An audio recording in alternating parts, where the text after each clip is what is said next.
Dear brothers, Saul, Nico, Walter, and Evan Dolph, when we were deliberating about your ordination to the priesthood, so many questions were thrown at the table.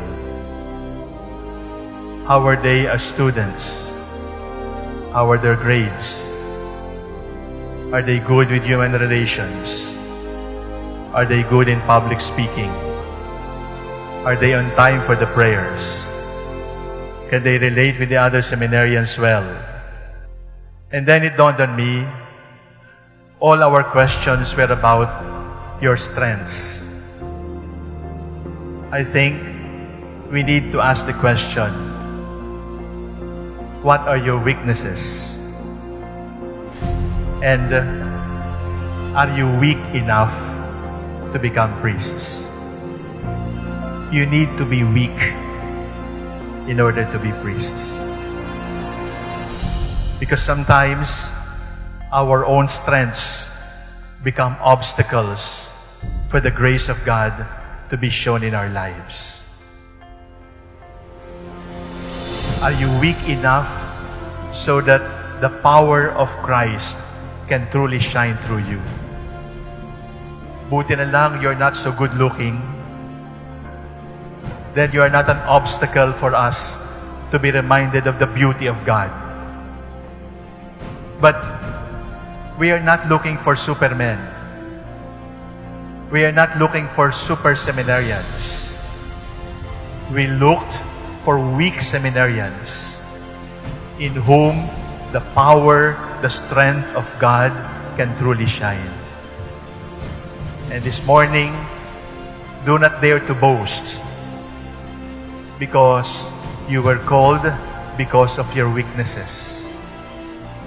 That those weaknesses made you even more lovable before the Lord.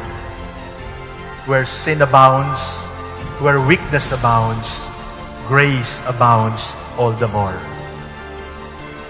Are you weak enough to be priests? Are you weak enough to rely solely on the grace of God? Are you weak enough to depend only on the mercy of God? We need you to acknowledge your weakness. Your weakness is totally yours, and your weakness is your gift to the Lord. Are they men of character? Are they men of integrity? In other words, is there no discrepancy between their public life and their private life? I gave up asking if you are men of integrity and men of character. Because, brothers, we are not looking for angels.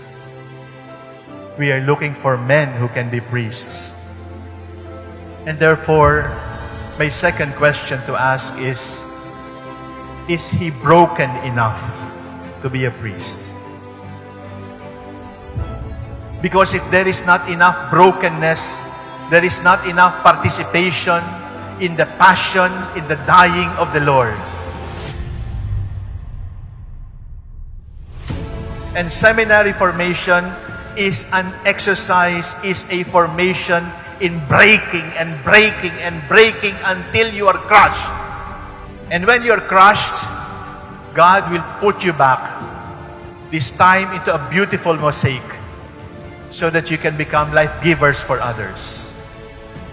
Be careful with the breaking of the bread, because you're breaking the body of the Lord.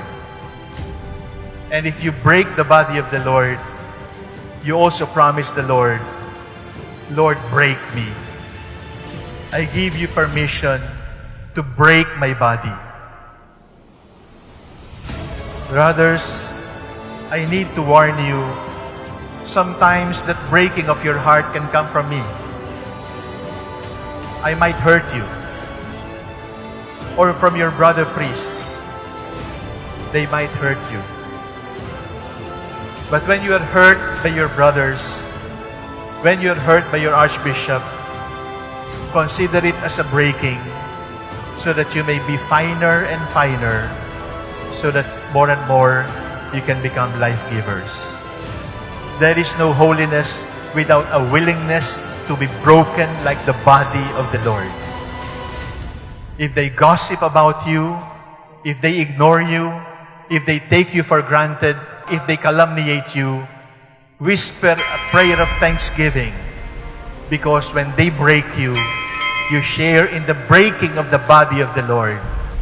In the past 1 year, 3 priests have been shot, and bishops have been ordered to be killed and shot. You are now priests of a hypocritical church, and according to them, 90% homosexuals. And then the question was asked, are they brave enough to hurdle the storm? Are they brave enough to defend the faith? We were looking for brave men. We are looking for courageous men to stand up for the faith, to be martyrs for 2018, 2019, and beyond. My third question, my dear brothers, is, are you afraid enough to be a good priest? Are you afraid enough so that you can be good priests? You must be courageous against error, but you must be afraid of sin. You must be brave to stand up for the Lord, but you must be a coward to be separated from Him. You must be afraid of hypocrisy. You must be afraid of celebrating the Mass in sacrilege.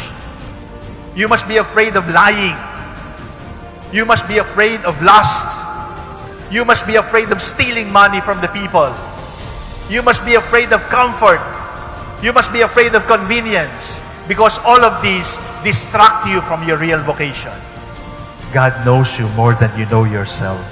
And the beauty of it all is, even if God knows you inside and out, He still calls you, "Come, my beloved, follow me." Are you weak enough to be priests? Are you broken enough to be priests?